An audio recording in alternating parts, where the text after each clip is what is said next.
আমরা কি দালালি করেছি? আমরা তথ্য সংগ্রহ করতে যদি দালালি হয় তাহলে আসলে এই বৈষম্যহীন বাংলাদেশ কোথায় করলেন আপনারা? আচ্ছা আমাকে একটু দেখতে হবে ভাই, আমি যারা যদি এমন আমাদের ওখানে সিসিটিভি ক্যামেরা আছে নিশ্চিত ভাই কারো এখানে একটা মোবাইল বার করতে দেয় না, যার হাতে মোবাইল পাগল হয়ে ঝামেলা করছে। ফোন বের করে আমরাও যে ভিডিও করছি মোবাইল কেটে ভিডিও সব ডিলিট করে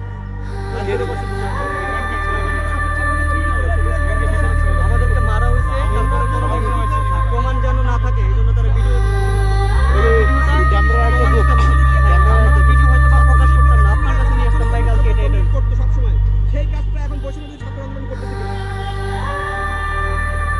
আমরা আমাদের জায়গা থেকে পরিচয় দিচ্ছি যে আমরা গণমাধ্যম কর্মী, তারপরেও আমাদের সবাই সাক্ষী, এবং আমাদের পকেট থেকে ফোনও পর্যন্ত বের করতে দেওয়া হচ্ছিল না, এরকম একটা অবস্থা। আমরা যখন নামবো তখন ভাই শুনতে আমাদের বাধার সম্মুখীন করা হয়। একটু হাসনাত, আপনি তো সকল শিক্ষার্থীদের কথা শুনলেন, তারা পরিচয় দিচ্ছে তারা বৈষম্য বিরোধী ছাত্র আন্দোলনের সাথে তারা যুক্ত ছিল এবং বৈষম্য বিরোধী ছাত্র আন্দোলন অন্য আরেকটা